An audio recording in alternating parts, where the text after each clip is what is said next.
Hello there, it's Cassie. Welcome back for the second time today. I am over on the Brutus Monroe blog with this card, but I wanted to make a video to show you how I did it. So to start off, we are going to stamp out these butterflies, and these are from the Butterfly Sentiments, which it's just a beautiful set. There's actually a number of amazing butterfly sets over on the website, but this one definitely caught my eye. And so I'm just lining up some cardstock. This is some Neenah Classic Crest, and I'm going to stamp these out using some embossing ink because I want to do some embossing with the embossing powder that won me over with Brutus Monroe's embossing powders. So we'll start off using the embossing ink, and I did use my embossing buddy. So you're not going to really see anything here. It's going to be clear. I can see it, but you really can't. And then I'm going to ink up another one. I just turned my paper.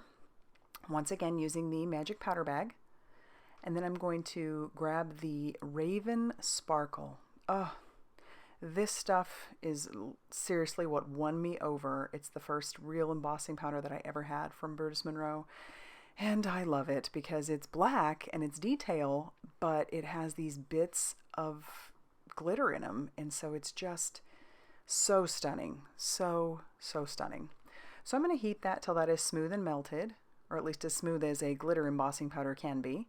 And you'll be able to tell, just kind of hold it up in the light. It goes from a light to a shiny. And I'll try and show you here in the light what it looks like, but isn't that just gorgeous? So I stamp out another one, and I'm going to get ready to do some coloring.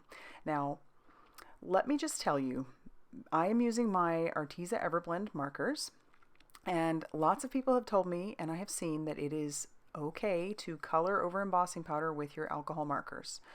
I am not, I'm still not sold. So I am using these, and I'll show you at the end what it does to the tip. But, you know, everybody tells me you can just kind of rub it off. However, you can kind of see wherever it touches that embossing powder, it does drag a bit of black out with it. Now, I don't know if that's every embossing powder, but, you know, for me, it's enough to not necessarily want to keep trying to color with my alcohol markers, because I don't know if it's going to break down the tip or what it does, but I also don't like that it's dragging out some of that black. It kind of makes it look a little messy, and that's not my favorite look. So I try to be really careful from here on out with these images that I'm coloring, because I don't want it to drag any more of that black out and make it look kind of smeary, if that makes any sense. So as you can kind of look, if you see where I'm coloring up against those lines, it's a little bit darker there, and it does smear the color. So I don't know if that's breaking down the embossing powder or what it's doing, but you know, you do it at your own risk is all I am trying to tell you. If it's something that you never have a problem with, then kudos. I may keep trying, we'll see. But this right here was enough for me to go, So I'll show you. It makes my tip a little bit black, and so I will kind of scribble that off. And, you know, it seems okay, but I don't know if I'd want to do it for an extended period of time. I'm going to fussy cut each of those butterflies out, but look, aren't those so pretty with that Raven Sparkle embossing powder? Now I've grabbed some cardstock. This is the Not Your Mama's heavyweight cardstock from Brutus Monroe, and I'm putting this into my score buddy. And this was, I'm scoring it at 2 1/8 inch on each side. So this one was 5.5 inches by 8.5 inches. And so I'm wanting this to be a gatefold card. And so that's why I scored it at 2 1/8 inch so that it would meet right in the middle. And I am going to get ready to do some stenciling over the top of this. Before I do that, I'll take that stencil. This is the lace stencil. And I'm going to put this inside of just a box that I have, and I'm going to use some Pixie Spray on the back of it. Use it in a well-ventilated area. But you definitely want to make sure that when you're done spraying that you turn the can upside down and spray there, otherwise you will clog it. Ask me how I know. I'm using a little piece of washi tape to keep the center closed while I do my sponging, and I've grabbed some chipped Sapphire Distress Oxide ink along with my VIVACE Beauty brushes. And I'm trying to do, I'll speed this up a lot here in a second, but I'm trying to go with a darker edge and then just bring that in very softly into the center.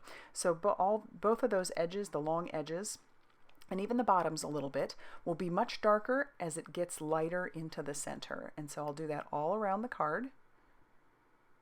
And that this heavyweight cardstock is really nice because one, it's heavyweight, and two, it does have a little bit of smoothness to it, or a lot of smoothness to it. So that works out nicely. Now I'll stick my stencil down, and because I use the Pixie Spray, the stencil will stay where it's supposed to.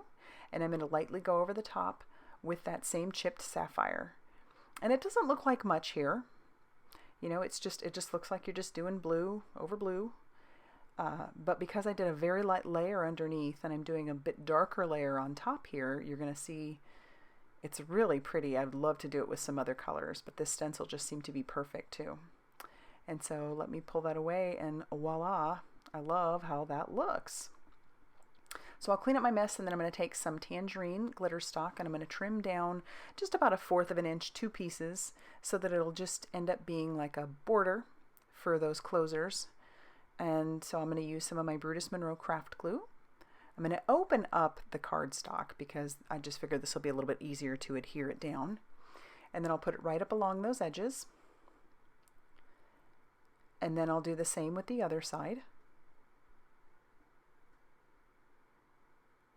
Yep, and then I will get ready to get my butterflies all ready to go. So I did put some Brutus Monroe foam tape on the left-hand side, just the left, because I don't want to, you know, close the card, because if I put it on both sides, it will just close the card.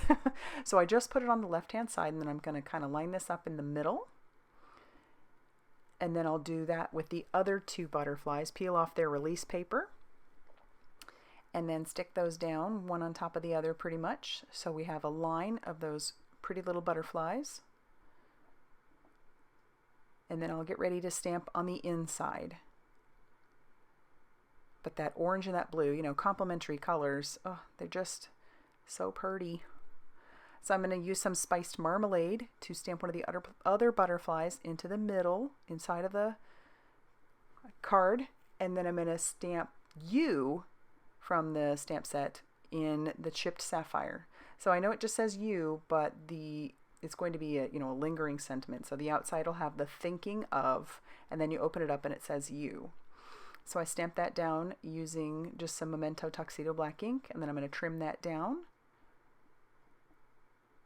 And then I'm going to glue that down with that craft glue just over that middle butterfly. And then for a finishing touch, I'm going to grab some Nuvo crystal drops in the color Autumn Pearl. I thought these would be pretty. And then that's going to finish off this card. As I said, I'm over on the Brutus Monroe blog, so I will have a link to the blog down below in the description box, along with all the products that I used today.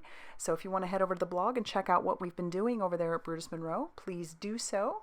Like this video, hit the like button if you liked it, and subscribe if you haven't already done so. And as always, thank you so much for stopping by.